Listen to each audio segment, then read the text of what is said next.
Na tentativa desesperada de salvar o soldado Moraes, o general Flávio Dino acabou entrando ele mesmo no campo minado. Em uma canetada que para mim foi o maior erro político do ano, o ministro tentou blindar seu colega do Supremo, mas o que ele conseguiu foi pintar um alvo gigante nas próprias costas. A notícia que vem de Washington é clara. Ao tentar desafiar a Lei Magnitsky, Dino acaba de garantir seu próprio lugar na lista negra de Donald Trump.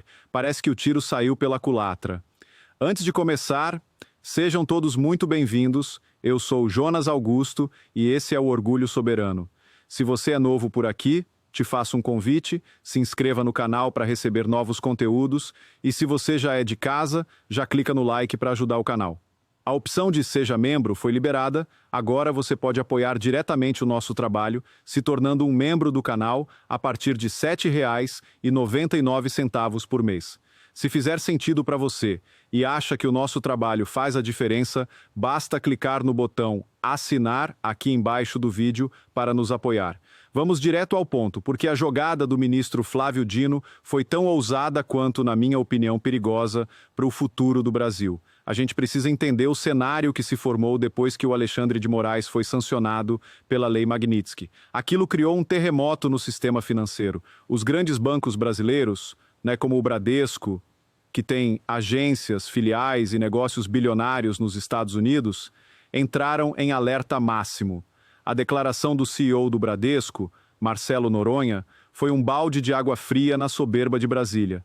Ele disse, de forma curta e grossa, não discutimos a lei, nós cumprimos a lei. O que ele quis dizer com isso? Ele quis dizer que para o Bradesco e para qualquer instituição financeira séria, a escolha entre manter um cliente, por mais poderoso que ele seja no Brasil, e perder o acesso ao mercado financeiro global é uma escolha muito fácil de ser feita. Era uma questão de pura sobrevivência para eles. A Lei Magnitsky é clara. Se um banco ajuda ou mantém negócios com uma pessoa sancionada, ele mesmo pode sofrer sanções pesadíssimas. Então, o caminho natural era que todos os bancos, um por um, começassem a cortar relações com o ministro Moraes para se protegerem. Era o início do isolamento financeiro dele. E o que o Flávio Dino fez diante disso, dessa reação lógica do mercado? Ele tentou parar o inevitável com a força bruta de uma caneta. O ministro emitiu uma decisão que na prática funciona como uma ameaça direta a qualquer empresa que opere em território brasileiro. A decisão, em resumo, diz que nenhuma lei estrangeira, como a Lei Magnitsky, tem validade aqui no Brasil, a menos que seja especificamente aprovada ou homologada pelo Supremo Tribunal Federal. E ele não parou por aí. Ele foi muito além e é aqui que a coisa fica realmente assustadora. Ele afirmou que qualquer empresa ou qualquer pessoa que decidir cumprir essa lei estrangeira sem o aval do STF estará cometendo um crime contra a soberania nacional. Um crime com penas que podem chegar a 20 anos de prisão. Eu quero que você entenda a gravidade e o absurdo do que foi feito. O ministro está dizendo com todas as letras, se você ousar cumprir a ordem do Tesouro Americano e encerrar a conta ou os serviços do meu amigo, Alexandre de Moraes, eu te processo. E você, seu CEO, seu diretor, pode ser preso como um criminoso, como um traidor da pátria. É uma coação muito pesada, usando a máquina do Estado. Ele criou uma situação simplesmente impossível para qualquer empresa séria. Ele as colocou em uma sinuca de bico. Ou elas desobedecem o governo americano, correndo o risco de serem expulsas do mercado financeiro global, de pagarem multas bilionárias e de terem sua reputação destruída. Ou elas desobedecem o ministro e correm o risco de terem seus executivos presos aqui no Brasil. Essa atitude, que à primeira vista pode parecer uma grande demonstração de força, de defesa da soberania, é na verdade um erro fatal. E é exatamente aqui que ele entra de cabeça na mira das sanções de Donald Trump. E por quê? Porque a Lei Magnitsky é uma peça de legislação muito bem amarrada. Ela foi desenhada para prever esse tipo de reação de regimes autoritários. Ela não pune apenas a pessoa que viola os direitos humanos. Ela tem um mecanismo muito específico de sanções secundárias.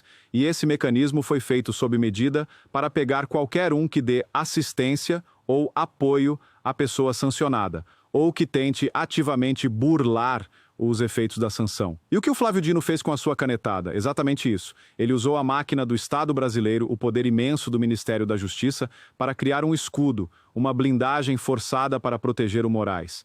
Ele tentou, na marra, forçar as empresas a burlarem a lei americana. Aos olhos do governo de Trump, o Flávio Dino deixou de ser um mero espectador ou um defensor ideológico do colega. Ele se tornou um agente ativo na obstrução de uma sanção oficial dos Estados Unidos. Ele, com a sua decisão, se tornou cúmplice. E a consequência para os cúmplices, segundo a lei Magnitsky, é exatamente a mesma do sancionado principal, a inclusão na lista negra. O que o Dino fez, na sua tentativa de ser o herói do sistema, foi assinar a sua própria sentença. Ele deu a Donald Trump a justificativa perfeita, a prova documental para expandir a lista de sanções. Deu a chance de Trump mostrar para o mundo que a punição não é apenas contra um juiz isolado, mas contra todo o governo que o protege e que endossa suas práticas. A consequência prática disso é que, em breve, a gente pode ter não apenas um, mas 2 ministros do STF na lista de violadores de direitos humanos.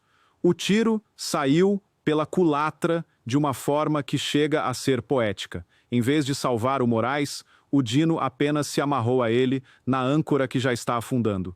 E de quebra, ele criou uma crise de confiança tão grande que pode afastar, de vez, os investimentos e as empresas internacionais do nosso país. Pense como um investidor estrangeiro. Você colocaria o seu dinheiro em um país onde o ministro, de uma hora para outra, emitir uma ordem que te força a escolher entre ser preso localmente ou quebrar globalmente? Claro que não. Você vai para um lugar onde as regras são claras, onde há segurança jurídica. A decisão do Dino é um convite para que as empresas fujam do Brasil. É o que o advogado Jeffrey Chiquini chamou de homologação do comunismo. É o Brasil dizendo para o mundo ocidental: nós não jogamos mais com as suas regras, nós preferimos o clube da Venezuela, da Rússia, da China, da Coreia do Norte. É um isolamento econômico autoimposto, uma decisão suicida que pode nos custar décadas de desenvolvimento. Eu fico tentando entender a lógica por trás de uma decisão tão prejudicial. Seria apenas lealdade cega ao Lula e ao Moraes? Seria uma tentativa de mostrar força para a sua militância? Ou seria, e essa para mim é a hipótese mais assustadora, parte de um projeto de poder consciente, um projeto que realmente visa desconectar o Brasil do Ocidente e nos alinhar com os regimes autoritários que o PT tanto admira?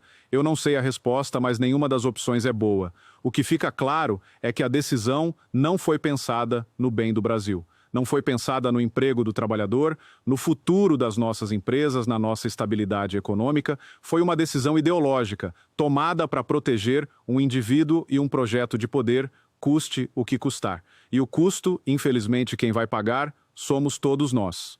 O erro de cálculo do Flávio Dino pode custar caro não apenas para ele, mas para 200 milhões de brasileiros. Essa história toda é um verdadeiro absurdo. Uma decisão que pode colocar o futuro do nosso país em risco apenas para proteger uma pessoa. E agora eu quero saber a sua opinião.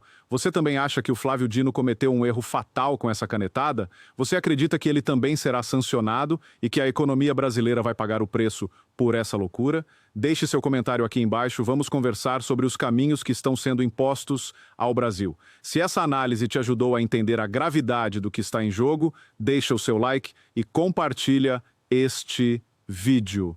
O Brasil inteiro precisa saber do perigo que essa decisão representa. E se você ainda não faz parte do Orgulho Soberano, agora é a hora. Inscreva-se no canal e ative o sininho, porque a gente não vai parar de denunciar e de lutar por um futuro mais livre para o nosso país. Um grande abraço.